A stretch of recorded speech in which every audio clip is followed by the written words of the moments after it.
Bueno muchachos, miren, el objetivo de este video es apoyarlos en el desarrollo de este punto. Yo sé que esto acá ya lo han venido desarrollando, ya tienen más habilidad, pero estos dos puntos que involucran JavaScript, entonces voy a hacerlo detalladamente, voy a explicarlo para que ustedes lo complementen. Lo voy a llevar hasta un punto y ustedes lo van a terminar.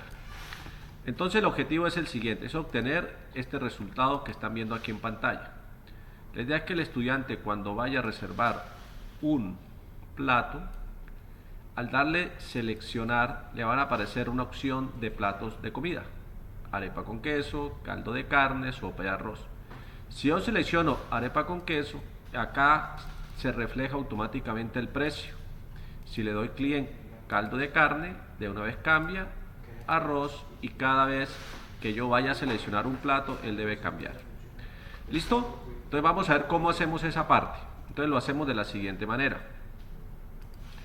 Primero que todo, este documento pues tiene una estructura donde tenemos nuestro body, tenemos un formulario, porque el objetivo de un formulario es que cuando una persona le dé clic en guardar, esto se vaya a través de internet y se almacene en una base de datos. Limpiar, y si nos ayuda a limpiar, cuando le dé clic en guardar, él me dice que este campo es requerido, entonces hay una validación. Entonces, ese proceso, ¿cómo se realiza? El formulario lo metemos al inicio y lo cerramos al final de nuestra página. Listo, acá al final. Luego tenemos acá, bueno, la estructura, tenemos un header, que ya lo conocemos, tenemos figure, que nos va a tener la imagen del logo de la universidad, un título que lo utilizamos a través de un H1, un main que va a tener el cuerpo de nuestro proyecto, una sección, y aquí, utilizando Bootstrap, utilizamos una grid, donde a través de la clase row generamos nuestra fila, y a través de la clase call generamos nuestra columna. Entonces en este caso estamos generando una columna donde va a ir la palabra platos y otra columna donde vamos a tener nuestro select. ¿Qué vemos acá adicionalmente? Que nuestro select se le llama a una clase for control, que es una clase de Bootstrap que nos permite pues decorar nuestro select. O sea, ¿cómo así? Por ejemplo, si yo quito este clase, si yo la elimino, pues de una vez el select cambia a este diseño. Pero si yo implemento la clase for control, entonces de una vez él cambia y tenemos un diseño más agradable a la vista. Listo. Y lo mismo podemos hacer con nuestro input, que es el que maneja el precio. Llamamos la misma clase para que le dé las mismas características. Listo. ¿Qué cosas adicionales observamos acá en este ejercicio? Que tenemos un select donde van a aparecer todos los platos de comida. Yo tengo dos opciones. Una, que es coger y generar todas las opciones aquí de manera manual, ¿sí? A través de un select, si lo hemos hecho en el pasado. O lo otro es que a través de JavaScript yo pueda llenar ese select. Entonces aquí, al final, tenemos un script que hace el proceso. Entonces, ¿cómo funciona el tema? La idea es que tengamos un script. ¿Por qué lo tenemos al final? La pregunta del millón. Alguien me dice, profe, ¿dónde debe ubicarnos los scripts? Pues eso depende. Muchos scripts podemos colocarlos al inicio del encabezado, otros scripts se deben colocar al final o durante el desarrollo de la aplicación. ¿Por qué este debe estar al final? Porque resulta que cuando yo cargue la página, él debe llenarme estos platos en el select. Si yo lo coloco de primero, entonces él no va a tener cómo llenar algo que todavía no existe, porque esto arranca de arriba hacia abajo. La página se lee de arriba hacia abajo. O sea, si usted coloca este script, voy a hacer el ejercicio. Esto con práctica lo podemos visualizar. Si yo cojo el script, lo corto y lo pongo en la cabeza, por ejemplo, acá al inicio, lo voy a colocar acá y cargo nuevamente mi página, observo que no hay platos. ¿Por qué no hay? Porque él, cuando pasó por el script, la página comenzó a leer, leyó el script y todavía no ha encontrado la existencia de un select que tiene un ID llamado productos, que es este que tenemos acá.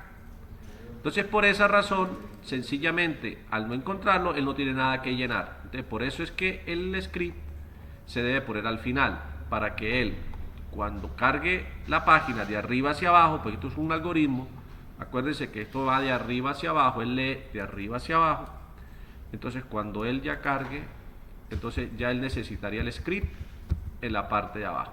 Entonces de esta manera, cuando él cargó, entonces él vino y me creó los elementos. ¿Cómo se crean los elementos? Entonces lo que observamos acá por código JavaScript es que yo construyo una lista. La lista tiene dos atributos, un nombre, donde está el nombre del plato, y un precio, donde está el precio del plato. Dos atributos, nombre y precio. Listo, y la lista se llama lista. Luego que ya tenemos acá declarada esta lista, yo puedo tener cuantos platos quiera. Si yo coloco acá otro plato, por ejemplo, carne, debo mantenerlo siempre entre comitas, porque es funciona como un array. Entonces tenemos aquí, por ejemplo, pollo y arroz. Pollo y arroz. Y vamos a darle un precio de 14.000 pesos. Entonces, en este orden de ideas, él va a leer la lista y va a empezar a cargar todos los elementos. ¿Dónde carga los elementos? Entonces, por JavaScript, yo voy diciéndole aquí en el código lo siguiente. Él va a referenciar un elemento del DOM. Del DOM significa todos los elementos que hacen parte de mi página web. En este caso, él va a buscar un elemento que es un select, que va a contener un ID, porque aquí le estoy diciendo un ID llamado productos. Entonces aquí observamos que tenemos nuestro select con el ID productos. Entonces de esta manera ese select tiene unas opciones. Entonces yo aquí por código fuente, por código JavaScript, le voy a decir a la computadora, identifíqueme el elemento select element. Él lo detecta, listo, ya lo tiene almacenado en esta constante. Luego acá, como yo tengo aquí los datos de mi lista y esto se comporta como un objeto, entonces yo voy a hacer a cada elemento de la lista de la siguiente manera. Le digo lista y genero un for each, donde voy a recorrer cada plato. ¿Listo? Y voy a empezar a organizarlo de tal forma que con este objeto, plato, comienzo a acceder a cada elemento de la lista. Entonces plato.nombre estaría accediendo a arepa, plato.precio estaría accediendo al precio. Entonces de esta manera, con esta instrucción que yo le estoy diciendo acá, yo le voy a decir, mire, acá créeme un elemento Oction. Él lo va a crear. Ese elemento Oction va a tener un contenido, se llama plato.nombre, y ese elemento Oction va a contener un valor, que sería plato.precio. Listo. Luego que ya tenemos ese elemento construido, entonces se lo asignamos al elemento select element, que es el que tenemos acá. Entonces de esta manera append-child, que significa hijos, entonces se lo vamos a asignar al padre. ¿Cuál es el padre? El padre es el productos. Productos es padre, es el elemento padre que tenemos acá, productos, y las options son hijos del padre. Entonces por eso es que con la instrucción que tenemos aquí le estamos diciendo a la computadora, créeme ese hijo y asígneselo al option, pero el option selecciónelo y asígneselo a este elemento. Por eso es que cuando la página carga, él todas las opciones cíclicamente, como tenemos dentro de un for each, que aquí lo podemos observar, un for each que abre aquí y cierra acá en el paréntesis, él cíclicamente comienza a leer y comienza a asignarle los elementos al cel. Listo. Después que ya tenemos eso, entonces ponemos a la función add event listener, quien está escuchando atentamente el elemento select, que es el elemento de los productos. Cuando ocurra un cambio, él va a capturar el valor de ese select y se lo va a asignar a una caja de texto que se llama input precio al valor. Entonces si yo observo acá, tengo acá el precio, tiene un ID, ¿cierto? Precio. Entonces es lo que le está diciendo a la computadora aquí en el JavaScript. Me regreso nuevamente acá al script y le dice a precio, que por aquí está, aquí, dice, tome el elemento precio y asígnele a esta variable. Entonces, este proceso, además, yo lo pude haber hecho de esta manera y debe funcionar igual. Yo puedo coger esto acá, si quiero, control C, voy a poner esto en comentario. Yo también puedo hacer esto, mire, para no hacer esa doble operación. Control C, copio esto, y aquí, cuando ya voy a asignar, lo que hago es que le digo lo mismo. Al elemento precio, punto valor, asigne el valor seleccionado, ¿sí? También lo puedo optimizar. Profe, pero yo no sería como redundante hacer una asignación acá y otra acá. También lo puedo hacer. Yo puedo coger esto acá, control C, y ponérselo directamente al elemento que yo quiero que contenga el valor. Y esto también lo podría poner en comentario y el programa debe funcionar igual. Vamos a probarlo. Si yo selecciono arepa con queso, aparece 3000, pollo de arroz, aparece 14000. Entonces la lógica de programación siempre va a dar de varias maneras. Uno puede solucionar un problema de diferentes maneras. Simplemente la experticia del programador de cómo lo quiere hacer.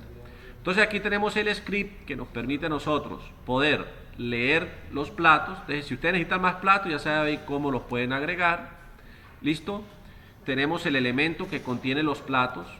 Es importante identificar los IDs. Por eso que cuando uno construye una página web, los ID son únicos y hay que tenerlos presentes para poderlos utilizar en el manejo del DOM. ¿Qué es manejar el DOM? Recuerde, manejar el DOM es manipularlo como lo estamos haciendo de esta manera. Una manipulación del DOM es que yo puedo cargar dinámicamente los platos. Otra manipulación es que cuando yo le doy caldo de carne, él le pone el precio a la caja de texto. Ahora, ¿qué queda de ejercicio? Que cuando le coloquemos aquí la cantidad 2, él me genere, multiplique este valor, lo multiplique por esto. Entonces se debe construir una función en JavaScript que cuando yo copie acá, automáticamente la llame, haga la multiplicación y muestre acá el resultado.